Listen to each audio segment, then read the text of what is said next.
મહાભારતની પ્રસિદ્ધ ઘટના છે. ભગવાન કૃષ્ણએ દ્રૌપદીને ક્યારેય દ્રૌપદી કઈ નથી બોલાવ્યા.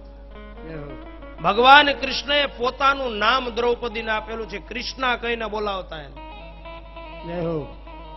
દ્રૌપદીમાં એવો કઈક ગુણ તો હશે ને એટલે પોતાનું નામ આપી દીધું.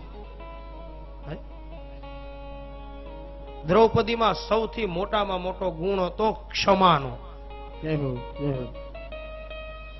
મોટામાં મોટો ગુણ હતો દયાનો. પોતાના દીકરાને મારનાર હોવા છતાં પણ એને મુક્તિનું દાન આપી દીધું. લઈ જાઓ, જાઓ. અને બીજી બાજુ દ્રૌપદીને દુઃખની ખબર હતી. દુઃખી માણસ હોય ને એને દુઃખની ખબર પડે.